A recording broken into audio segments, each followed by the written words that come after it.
Let's take a classic or popular film and improvise right on the spot. The musical version. The musical version. The musical version. With me, your host, Philip Lavis.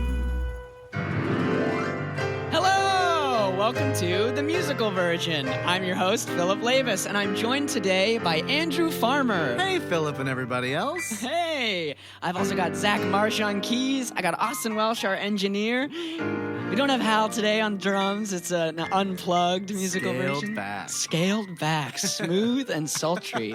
Just the hits. Andrew, it's such a pleasure to have you on the pod. Oh my gosh, I'm a big fan. I'm so thrilled to be here. You and I know each other since I was about 9. Yeah, I think like 2002. Yeah, really long time. Yeah, that is crazy to think about. Yeah. But we're here today to do the musical version Yeah. of Misery, Stephen King's That is correct. film. And I had never seen it before. You were a longtime fan. Yeah, well, it's so funny. I don't know why you were like, it'll just be the two of us. So what's a good? And immediately I was like, Misery. And then I was like, oh, I haven't seen this movie in forever either. Yeah. But it just sounded like a good. I don't know. It's been in my mind lately. Yeah. Yeah. Do you know why? I think okay. I'm a big Kathy Bates fan. I'm a Yes, you do a series of online videos of Ann Dowd playing every villain. Every cinema villain, yeah. And Kathy Bates is very much in that sort of camp of Ann Dowd, Margot Martindale. They are sort of all part of the same team, I feel like. In my mind, truly all of those character actress women are are inextricably connected to you, not to each other. Yeah, I You're do the feel link. I bear some passing resemblance to all of them in one form or another. But yeah, I think the reason I've been thinking about it is I was just talking with a friend of mine. There was a Broadway version of it. Of Misery? Yeah, with Laurie Metcalf and Bruce Willis. Did you hear about this? No, I didn't. And apparently Laurie Metcalf was amazing, but like the rumor was, and it turned out to be true, that Bruce Willis was having his lines fed to him through an earpiece. Like he had never memorized the lines in this Broadway show. And so my for the God. show, there had to be like someone off stage saying them, which I just thought was such a funny thing. And God, that is so funny, and that's not an unknown thing on Broadway. No, for film stars to have their lines fed to them. Isn't that? Yeah, I guess it's like maybe one day we will both be in the position where we have that done, and then we'll be like, I totally get it now. I was very busy. When am I going to memorize all these lines? Well, I was so busy when I going to memorize these lines. It's just so funny because after every theater talk back in West Palm Beach, Florida, where we grew up, there'd be one old woman who would go, how did you memorize all those lines? I could never do it. Yeah. And Bruce Willis would have to go, I didn't. Oh, wouldn't that be funny if we did say that back then? Like, they're being fed to me through a earpiece because I am a child celebrity. Also, it's because I realized it didn't make sense. Andrew and I went to the same middle and high school and did plays together and things. Many improv shows. I think children. I met you because I got I was in high school. Yeah. And a teacher called me to do a show for middle schoolers for like a middle school dance. Mm-hmm. And we did a show together, I feel like. That sounds right. I feel like that might have been how we met, which is what a strange situation to throw you in as well. Like, here, improvise with these high schoolers. With this, to me, we're men. Yeah, and you blew us out of the water. So, such a star from day one, blushing. everybody. But I'm a big fan of spooky, scary things, and Misery was the first like psychological horror movie I ever saw. And I think I was so young that I thought like horror movies have to have like monsters or some supernatural element. And I was like, well, what is it? Why does this make it a horror movie? And in my head, this movie used to be on the Superstation a lot. And in my head, I convinced myself like they're both ghosts, which spoiler, they are not. They are living people. But yeah, it took me a while to be like, oh no, psychological horror means like it's about the horror of relating to other people. Right. Yeah. But in your mind, there was a possibility that like a zombie might still make an appearance. At some point, right. But gentle listener, no. There is no supernatural element in this Stephen King story. It's just scary because sometimes fans and the pressure of like a writing history can be very frightening. Yeah. We travel now to a cabin in the woods covered in snow where a writer sits at a desk tic-tacking away and finishing the final page of his manuscript. And then he pours a glass of champagne and lights a cigarette.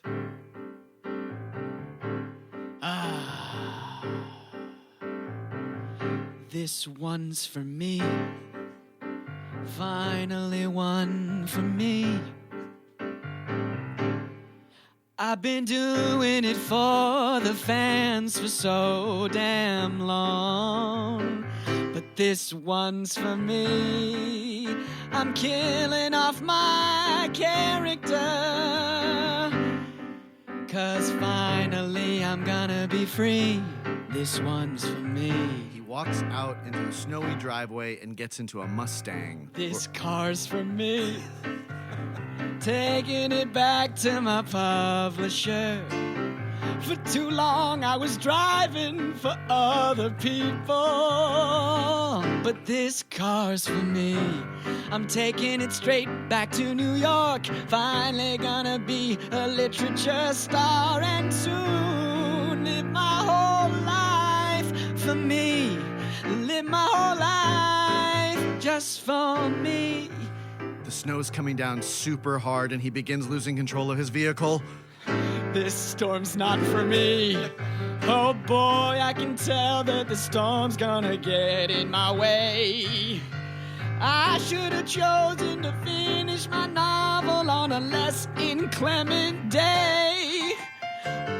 Left, right, turn, I turn, but in every single way that I go, I can tell this manuscript's gonna have to get through 25 inches of snow. This storm's not for me.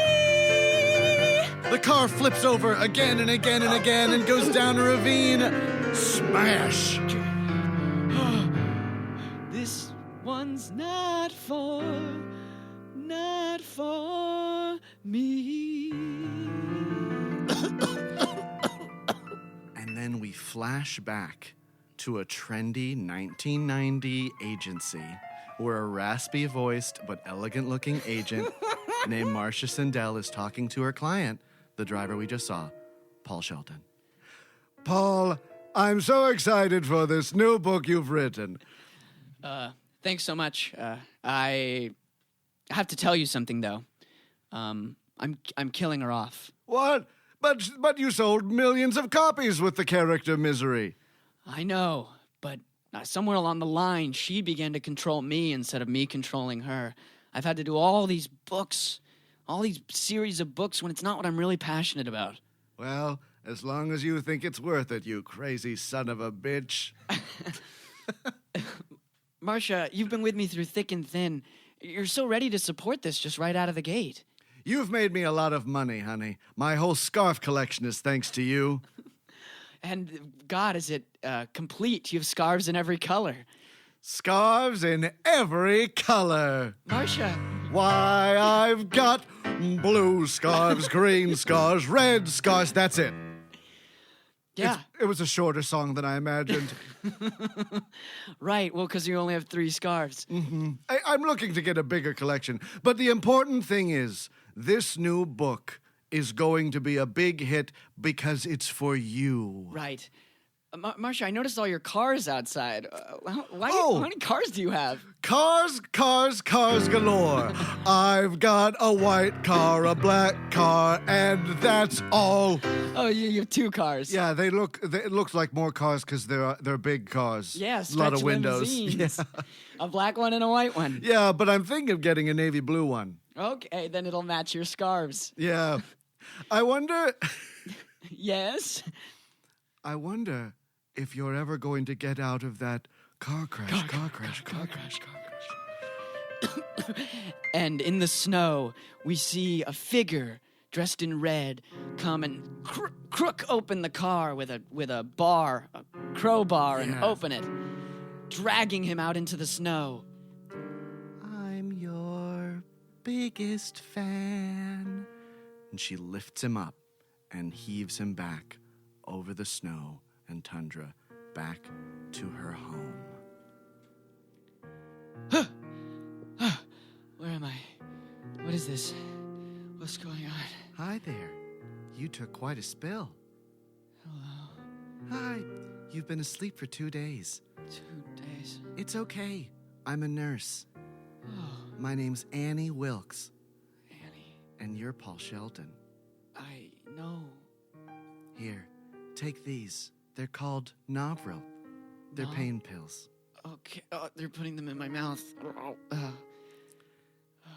The snow's taken out the road and all the phone lines, but once they clear up, I'll get you to the hospital. In the meantime, I just want you to know I'm your biggest fan. Your #1 fan. I've read all your books, all 8 misery novels. They give me hope, they give me romance, they make me want to get up off my seat and dance. I'm your #1 fan, and you're my patient, my brilliant little man. This Annie seems so sweet, saving me in the dark. And she's here for me when my legs hurt a lot.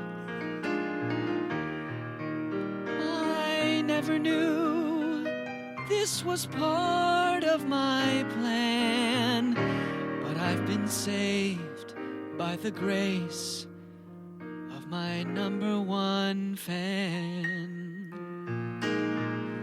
Legs are broken. Whoa! I set them myself. Shoulder dislocated. I put it back in place. I'm proud of the work I do. I've been a nurse a long, long time. Wow. And very rarely have I committed any crimes. That's a weird thing to say. I said it because I'm your #1, very best, till the end, fan. I'll get you something to eat. Thanks. Days go by this way. Her taking care of him slowly recovering. And finally one day, she asks him a question. Paul, when I saved you from that wreck, I couldn't help but notice that you have a new manuscript in your bag. Yes. It's a new misery novel. Oh, I can't wait to read it. Would it be possible? And I don't mean to make a big imposition, but could I give it a look? I'm sorry, Annie. Unfortunately, I have a rule that only my publisher can read my novel. But I do have this one exception for people that save me from a car crash. Oh, Paul. Sorry if I made you feel all oogie earlier. I'm just so honored to give it a read. And then flashback to that swanky 1990s agency office. Right back there. Where the raspy-voiced agent, Marcia Sindel, is calling the sheriff's department. Excuse me. Yeah? I'm calling because, and I probably sound crazy or something. I realize that. People say I'm crazy almost every day. You're crazy and I don't even know you yet. He hung up. Bring, bring, bring. Hello? Yes, I'm calling back. You hung up on me. Oh, right, sorry. The phone is incredibly heavy and my arm was getting tired.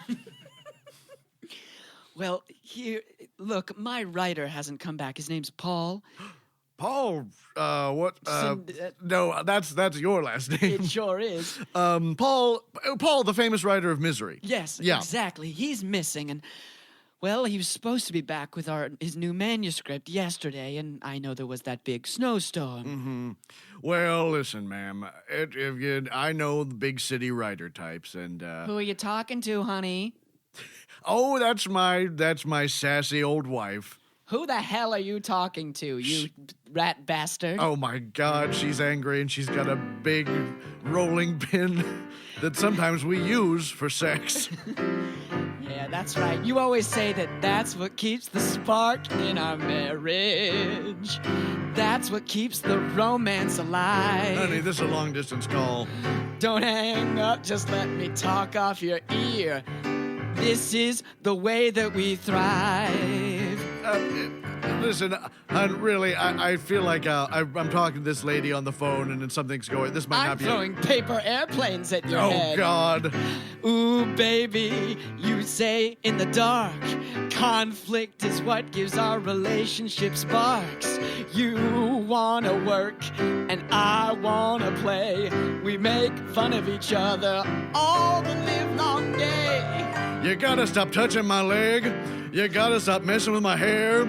You gotta stop putting tacks on my chair. That's not even a sexy thing, honey. It just makes me hurt. And frankly, babe,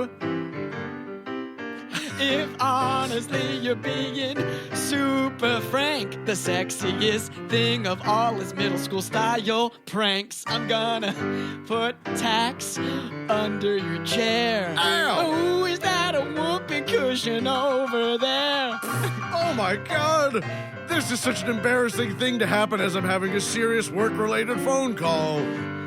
Ooh, whenever we're together, it is such a lark. Conflict gives our relationship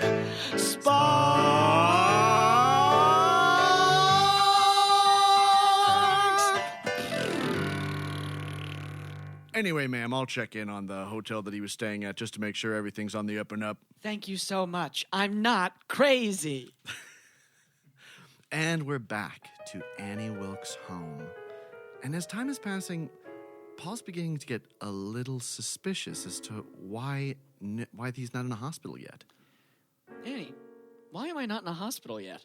Oh, well, the road to town is all clear, but the road to the hospital's not. And my phone doesn't work, but the phone in town works. But don't worry, I called your agent and your daughter, and everything's fine. And the doctor says that you're all good, and so I can take care of you here until the roads are clear to the hospital, and then I'll take you there, and that's where we'll set your leg. But for now, everything's fine, and nothing's urgent.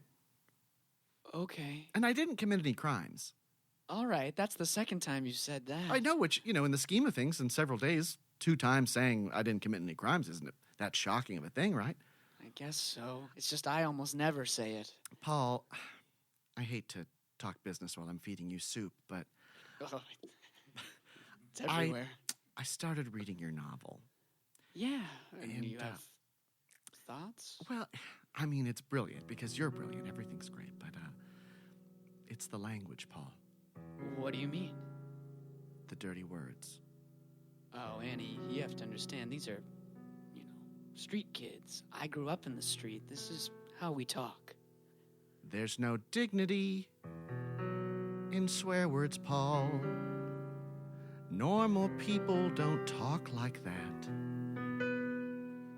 I don't go to the store and say, give me an effing bag of this or that.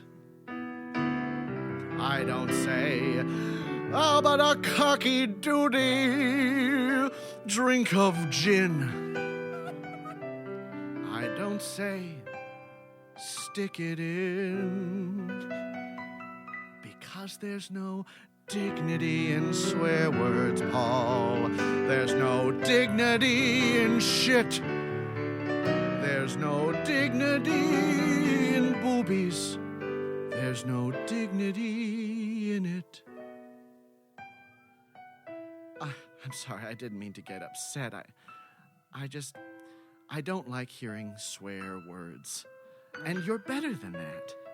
Well, I appreciate the input, Annie, but I think I'm probably going to have to keep it the way it is because it's my book, and I really feel like that's what makes sense in the book. Oh, well then I guess I'll just say whatever swear words I want.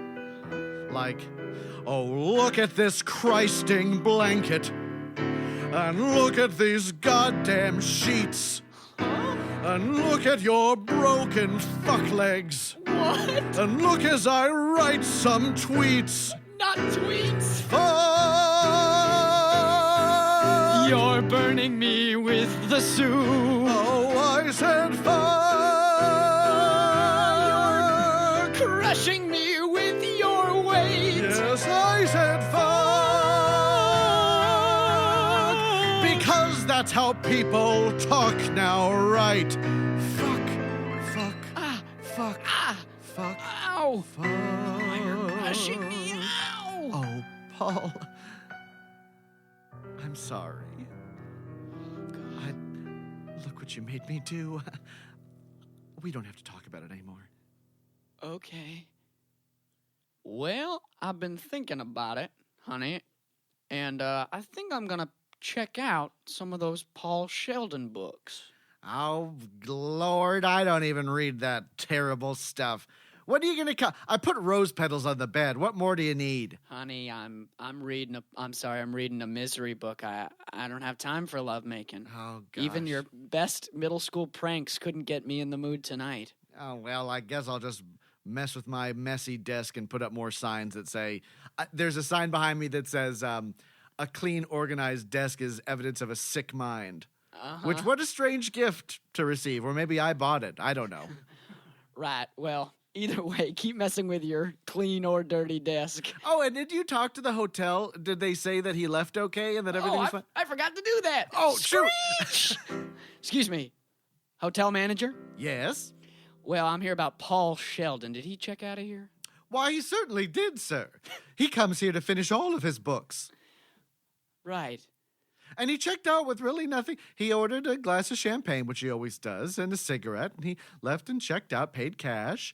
And yeah, you know, sometimes writers are unpredictable. So really, there's nothing to worry about, right? Well, I certainly hope so. Scream! And then they're back on the road again. The hotel guy said everything was fine. What are you worried? Why are you pulling over? I'm pulling over because I don't trust that hotel guy. He reminds me of the Mad Hatter from Alice in Wonderland. I need to find this girl. And I'm gonna get down in the snow. I'm crawling down into the snow. Oh, just because there's a broken tree branch, for heaven's sakes. God, I'm looking around. I don't see anything. And you know why you think that guy sounds like the Mad Hatter? It's just because he always wears a huge hat that says like 10/6 or something.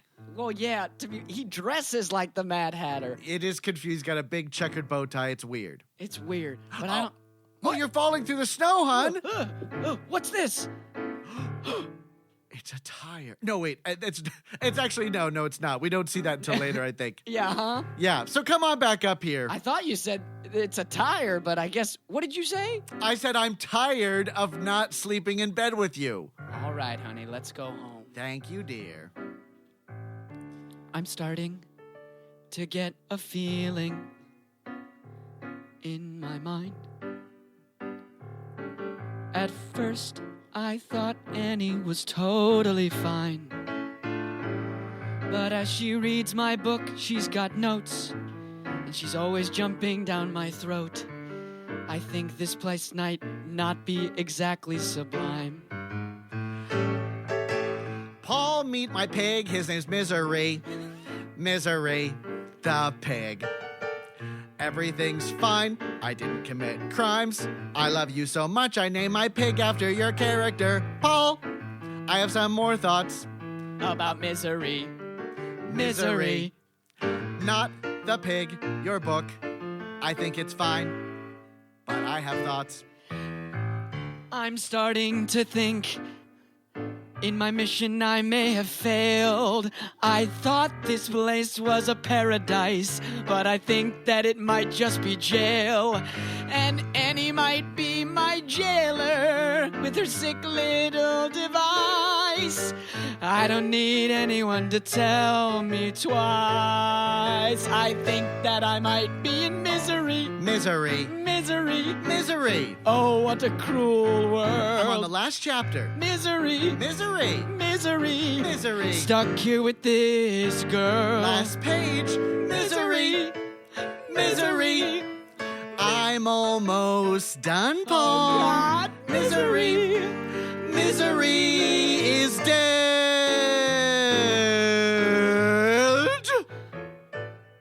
You dirty birdie. What? You killed my misery. Well, calm down, Annie. Don't be upset. It's just, it had to happen. It had to happen. She just slipped away from childbirth? Yes, she got sick. It happens sometimes. It happens sometimes, not to my misery. And she takes a chair and she smashes it over his head. Oh, God. I thought you were good, but you're just another dirty birdie, just like all the rest. Like all the rest. I don't think I can see you for a while. And she walks out into the cold in her nightgown, gets in her truck, and leaves Paul there all alone. But not before she turns back and says, and by the way, I never called the hospital or your agent or your daughter. Everybody thinks you're dead. So you better take good care of me, because if anything happens to me, you're toast. Misery. Okay, Paul. Time for a plan. I've got pills under the bed. My legs are getting better. I can get in a chair. I can do this. You just need to do it before she gets back. So he scrambles out of bed in excruciating pain, and he starts to drag himself to the door. This used to be easy. Something I could do. Every step is excruciating, going what I'm going through. Stumbling into the kitchen, wheels bounce on the stairs. Looking out at these misery books like a lair she's prepared. And what do I see on the table? A scrapbook of memories. She says she didn't commit any crimes, but then what are all of these? Pages and pages of things that I see, crimes she committed down in history. She was a bad person in the 70s. I know that now I'm in misery. Oh crap, she's coming back. Dum-de-dum-dum-dum-dum-dum. Oh no, I gotta get back in the bed, and he gets back in the bed just as she opens the door. Paul, I'm sorry that I treated you so badly. I've realized that probably the reason I'm not more popular is because of my temper. But I have an idea of how to fix everything. An idea of how to fix everything? What do you mean? She drags in Paul's manuscript inside of an outdoor grill, and she starts pouring lighter fluid in it. Now, Annie, there's no need for this. There's really no need. I've made other copies of the manuscript, so... Oh, really? Uh-huh. Well, if it's only one of many copies, then it shouldn't bother you to light it on fire. Please, Annie. Annie, don't make me do this. I mean, I worked really hard on this book. She starts squirting the lighter fluid haphazardly on him. I mean, it would be such a shame to put something like this filth out into the world, especially if it's your last book. She hands him a match. He takes it, and he lights it, and he puts it on the manuscript. There you go, Annie. And the ashes start flying everywhere in the room. Oh my goodness! Oh dear! Oh my goodness! Oh fire! Oh my!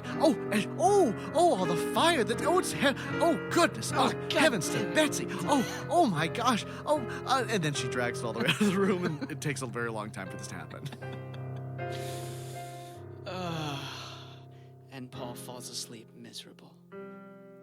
And the next morning, he is awoken by the sound of a typewriter hitting a wooden table that's been set up. A little set up folded wooden table. I made a studio for you, honey. What? You can write your next misery book right here. I don't want to write another misery book. Oh, that would make me so upset, Paul, and I just don't know what'll happen if I get upset again. Come on, it'll be fun. The only problem is the typewriter I got doesn't have an N. But isn't that kind of fun? No N. No, I have to write a book with no N? A book with no N's. All right, good God, let's see. Books with no N's. Why a book with no N? Little Women is Little Women. A book with no ends. A book with no ends. Harry Potter is Harry Potter. No ends. A book with no ends can be a lot of fun. A book with no ends can be read by anyone. A book with no ends, like think about Treasure Island. Treasure Iceland. Robinson Crusoe. Oh no, Robinson Crusoe. Or 20,000 Leagues Under the Sea. The King and I guess that's a musical, but there's a book to a musical, and a book with no musical can also have no ends. A book with no ends. It's a book with no ends. And when books don't have ends, they don't have beginning. And they don't have ends. See, we're having fun. You get to work. And we flash forward, and now we're in a helicopter. And the sheriff is looking around at all the things to see if he can find any sign of Paul's car. I know it's out here, helicopter guy that runs it. Oh, no. Yeah, keep looking around. Turn it right. Oh. And now to the left. God, I can't believe they let you drive a helicopter. I only drive well drunk. Well, my God, look down there. Get down there. I see something. Oh. Oh, you're bringing us down real fast. Here's another man. And he climbs out of the helicopter and goes over and starts pulling away and reveals not someone tired, but a tire. A tire. And a whole car. And we fast forward to a press conference that is happening in front of the car being lifted on a crane. And it's some other sheriff that it doesn't have a name. So clearly what happened is Paul got into a car wreck. We're proceeding as though he's dead because he could have never survived the elements. So we'll do a more extensive search for the body once the snow melts. So yeah, he's dead. Nothing to see here, folks. Just a dead famous author somewhere hidden in the snow. Excuse me, Jenny Robertson from Channel 5 News. Hi, Jenny. Yeah, I just couldn't help but think, doesn't that seem like a really shallow way to end an investigation just by completely assuming that someone's dead despite there being no body? Listen, I was on vacation in Coco Beach, Florida when I got this call, so I think I speak for all of us when I need to get back to Coco Beach. We're just gonna wait till the snow thaws. Unless you want to get out there and search the snow yourself, Jenny, then let the police do the police. Policing. Sorry, I ended my sentence before I thought. Sure. My head's back in Coco Beach. Bye, everybody. And we travel with him to Coco Beach. Put down all your cop work, hang out in Coco Beach. Anything can happen in Coco Beach. Anything can happen in Coco Beach. You could have a reasonably priced early dinner. In Coco Beach, you could see a street performer and not tip them. In Coco Beach, and you can leave behind a small town police investigation. And you can forget about everything happening at the station. Because anything can happen in Coco Beach. Anything can happen in Coco Beach. All your police problems are out of reach when you're in Coco Beach. And we cut back. But the sheriff of the town is not satisfied, and he's continuing to look at the car, and he notices something on the door. Honey, what are you noticing there on the door? Why, he didn't get out of this car from the inside. It looks like it's been jammed open by some sort of pipe. Yes, someone saved Paul. But who? And if they saved Paul, why didn't they just come forward and tell us? Honey, I really don't feel comfortable that you're only wearing a robe out here in the middle of the snow in front of all my coworkers. I'm trying to get you back in bed, baby. Is everything okay, Paul? You seem listless. Well, Annie, it's just that this is the wrong kind of paper. What? But it's the most expensive kind. I know, but it smudges. Look, SMUDGE. and then it smudges on the paper. Oh, well, look at that. I guess you're right. We wouldn't want you to have any smudges, would we? No, exactly. I just want it to be good for you, Annie. I do everything for you, Paul. Annie, please. And it would be nice to have a little bit of appreciation. Annie. I'll go back to the store and get you the paper you want. But I'll tell you one thing. You better start treating me with some goddamn respect, you dirty birdie. Why do you call me a dirty birdie? Because cocksucker takes too long. And Annie, with that vicious one-liner, Even though cocksucker is one syllable less than dirty birdie. She heads right out the door. And Paul starts looking around. He looks around and he finds a telephone, and he picks it up. He dials 911, and then he picks up the bottom of it and sees that the insides of it have been scooped out. It's a prop telephone. And as he's scrambling out of the room to see if he can find anything else, he knocks over a small ceramic penguin. But he catches it just before it hits the ground, and he puts it back in place. In the wrong direction. And then we zoom in to the inner life of the little ceramic penguin. My whole life was in one direction. I always knew where I was headed. Penguin college to a penguin job. Just what they say that I should be. But now my whole life's been turned in the opposite direction. What's the point of college if you can't even get a job? Now I'm stuck in the Arctic job marketplace, looking around like a slob. And all the other little figurines sing, swab, swab, swab, swab, swab, swab, swab. You'll never get to where you want to go because you're faced in the wrong direction with no end. Yes, I thought I'd reach the end of the table, the goal of all penguin figurines. But now I know I'm facing the wrong direction. What does my life even mean? Swab, swab, swab, swab, swab, swab. Are we saying swab? I've been saying squawk the whole time, but I was saying because I thought that's what you said. I thought you said swab. I thought And all the penguins knock each other off the table. They're so angry. And we zoom back out. You're back, Annie. Yeah, oh, Paul, your color's very hectic, and you're perspirating. Yeah, well, I just couldn't wait for you to get back, Annie. Oh, I should give you your pills, shouldn't I? You poor thing. Thanks so much. I need the pills now, Annie. Right now. Please give me my pills. Oh, okay. And she leaves, leaving a bobby pin on the floor. A bobby pin.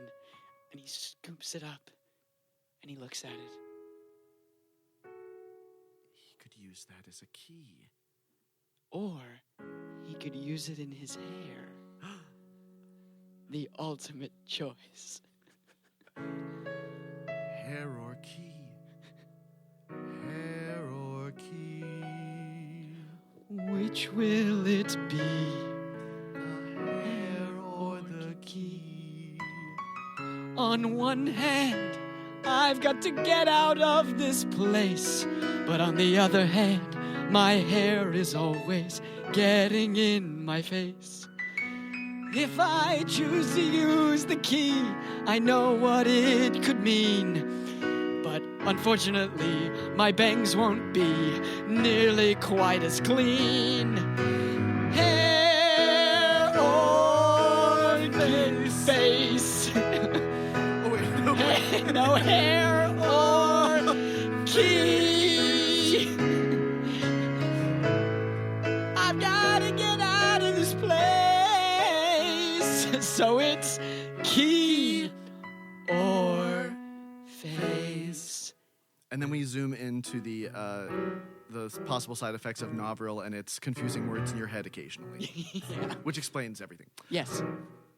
Annie, I'm many pages into the novel. Yeah, I've been reading them, Paul, and they just don't work. Because listen, in the last book, you killed Misery, and she's dead in her grave, and you can't just say that it was a mistaken identity or something. She's dead in her grave. You've got to figure out a way to get her out of the grave. Sorry, these just won't work. I'm going to rip them up. You're saying they lack like logical consistency? Yeah. Oh, okay. I have a story to tell you. When I was a little girl back in California, okay, I would go to the chapter plays, also called serials. Uh-huh. They were short little movies in movie houses that ran like episodes with cliffhangers. Uh-huh. My very favorite one was called Rocket Man. Rocket Man, he can do anything good. Rocket Man can do things little Annie couldn't do. Rocket Man, Rocket Man, Rocket Man, Rocket Man, he was put in a car. Rocket Man, Rocket Man, Rocket Man. But then he went on to go super far. He grew up to be Elton John. Elton John, the Rocket Man. I have a thing for piano players. We're probably gay. Like Elton John. Elton John. Liberace. Liberace. That's kind of all I can think except Billy Joel. Billy Joel. That's a great example, 'cause I think he's might be gay, even though he has a tough exterior. I'm on a tangent about Billy Joel. But the point is, the narrative structure of the Rocket Man movies was clear. He was locked in a car and pushed off a cliff. There was no way he could be saved. And I was so upset and so excited to see what they would do in the next Rocket Man. Rocket Man, Rocket Man, Rocket Man. I was first in line. And sure enough, they disregarded the narrative structure of the last episode. And there he was, free. And all the kids screamed because they were happy for Rocket Man. Rocket Man. Rocket Man, not me. And I said, are you all insane? He was clearly locked in the car. How could he get out? He was locked in the car. He's dead. He's burned up. He didn't get out of the cockadoodie car. Okay, Annie, I'll rewrite it, okay? I'll rewrite it. Paul's my new Rocket Man. Well, hey there, Sheriff. Oh, hi there, Zeke, I think your name is, right? That's right, small town. Small town, lot of Zekes. Yeah. You carry any more of those misery novels here? Do I?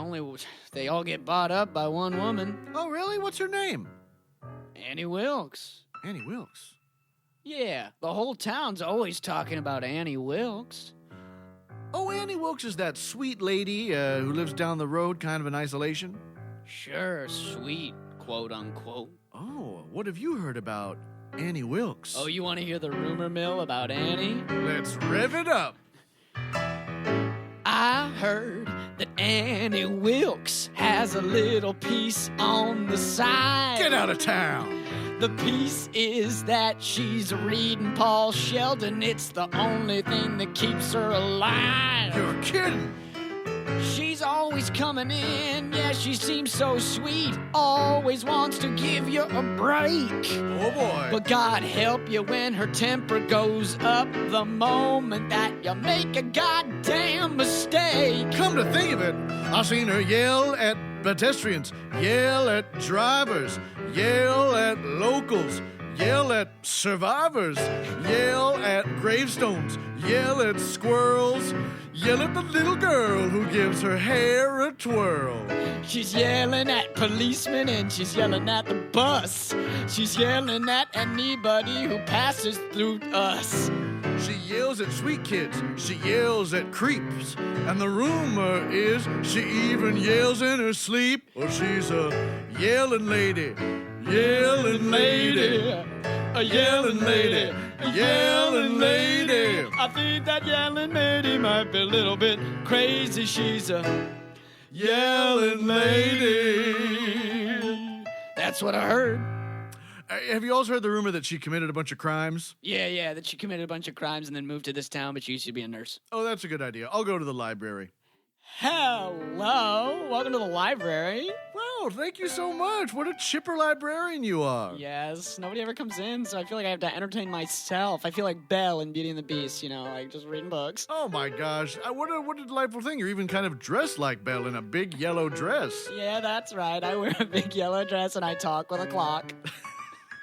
Listen, where would a nice old sheriff find periodicals about maybe nurses who've committed crimes? That's all we have. Really? Uh-huh. Wow, I'm in the right little library. You sure are. Now sit down and I'm gonna go talk to a candelabra. Let's see. She is talking to a candelabra. I wonder if there's something in the water in this town. Oh, look, Annie Wilkes. She's a nurse who killed a bunch of babies and senior citizens and other patients, and she went to jail, I guess, but now she's out. Yeah, I'm reading over your shoulder and Oh my gosh, you just startled the hell out of me. I'm sorry, I didn't mean to. It's just they don't talk back, so eventually I get bored. Hey, this quote right here, there is a higher justice than that of man, and I'll only let him judge me. Oh, that's classic Paul Sheldon. Really? Huh? Yeah. You're right. In fact, I wrote that down on a Post-it earlier. Wow, there's two places you're receiving the same information. Tale as old as time, librarian as old as rhyme. I will catch that nurse. Barely even friends. We just met today. Working to solve crimes, using all our time in the library.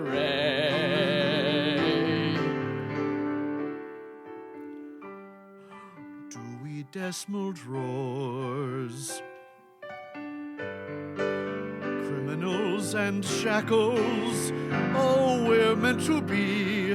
My wife can't know I'm here. What Let's was have your it. name again? I never said. Oh, It's Belle. did you change that, or was that just a coincidence? I changed my name. It used to be Robert. Oh, yeah, that makes a lot more sense. Yes. But anyway, I do feel like we've connected, and I am in a meaningful relationship with my wife, but thank you so much for helping me solve this crime. Maybe if things don't work out with Virginia and me, we can grab some gray stuff. That's from the movie, you remember. Yes, I'd like that. But I don't want to get in the way of a perfectly good marriage. I'm still waiting for my beast. Sheriff and the Bell.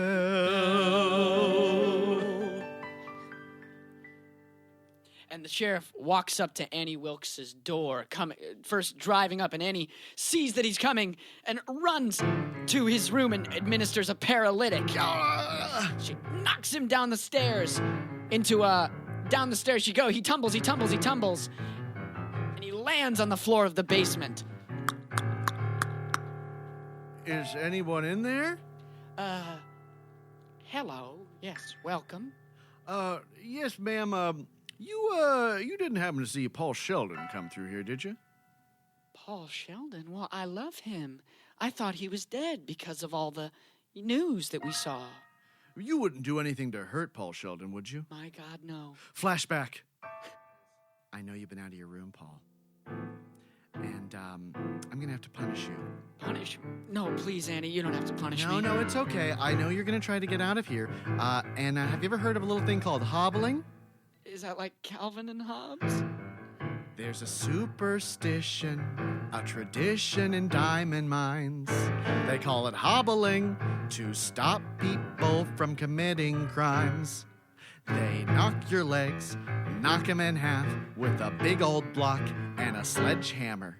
And Paul, that's just what I'm gonna do to you. Hobble, hobble, hobble, hobble, hobble, hobble, hobble, hobble, hobble, hobble, hobble, hobble, hobble, hobble, hobble, hobble, hobble.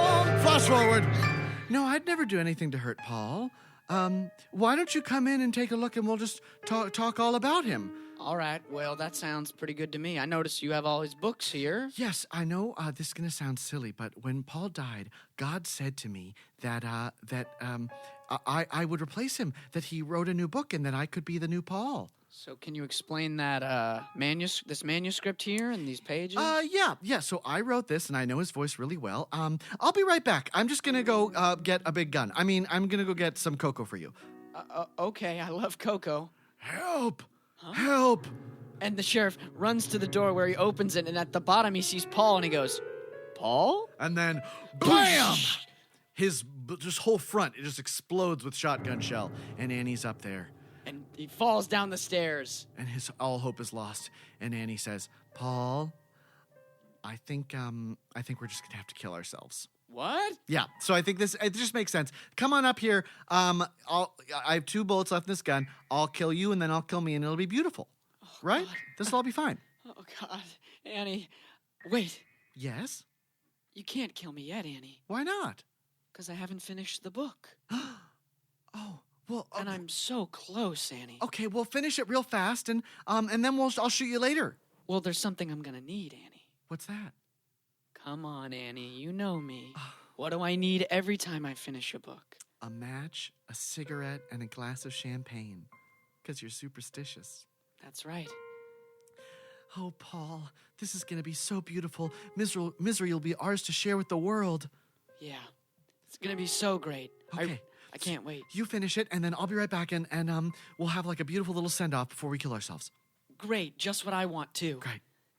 And night descends, and Paul sits there finishing the book. And then Annie walks in with a cigarette, a match, and a glass of champagne. Annie. Yes? We're gonna need 2 glasses. Oh, Paul. And she runs out, and as she runs out, Paul prepares something. Yeah, he crumples up a sheet of paper and he lights it on fire and puts lighter fluid on the other pages. Yes, and then Annie comes back in. Paul, what are you doing? I'm doing what I wish I could have done this whole time. Oh. Here's your novel. No. And he throws it on the ground, and it lights on fire. No, not my misery. Misery. And she dives to the floor. And Paul picks up the typewriter and slams it on her head. Ugh.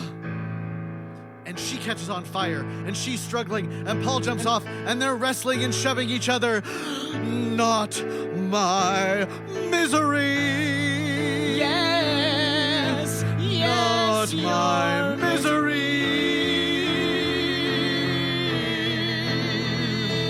Oh, Paul, how could you? You're a dirty birdie, not my misery. Not my misery. And Paul bashes her over the head again, and they're struggling, and then she falls and she hits her head on the side of the typewriter, and it looks like she's dead. But Paul keeps crawling towards the door. Towards the door, and he thinks he's out, and he's making it out, and then she jumps out on him, and misery.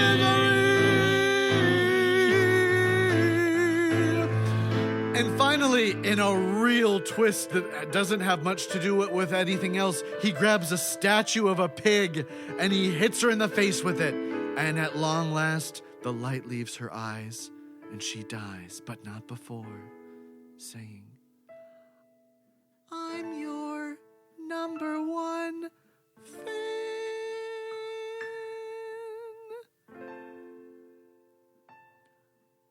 My rocket man.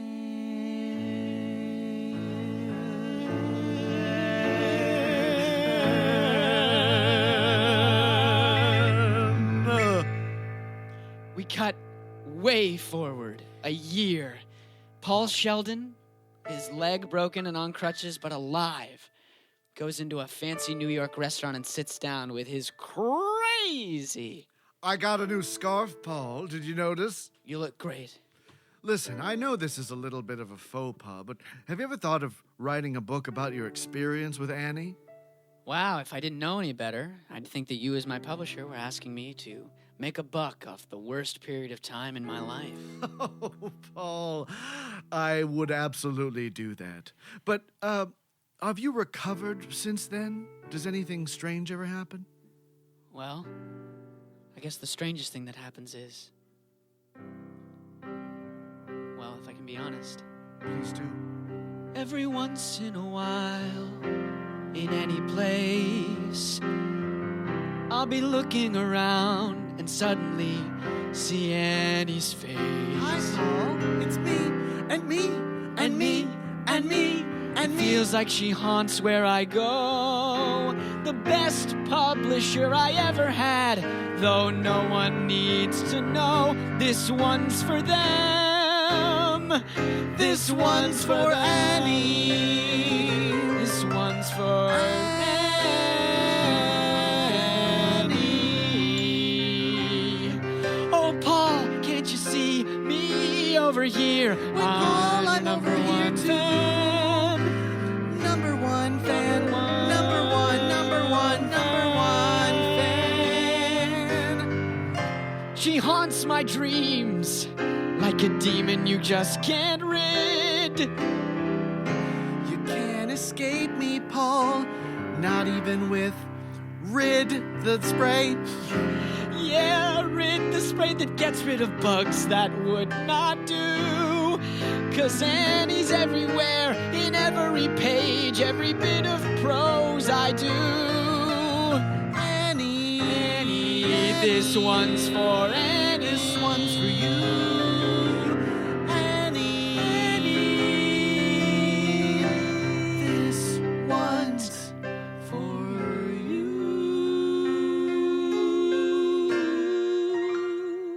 Excuse me, are you Paul? I am. I'm a waiter at this restaurant, and I just had to say, I'm I'm your your number one fan.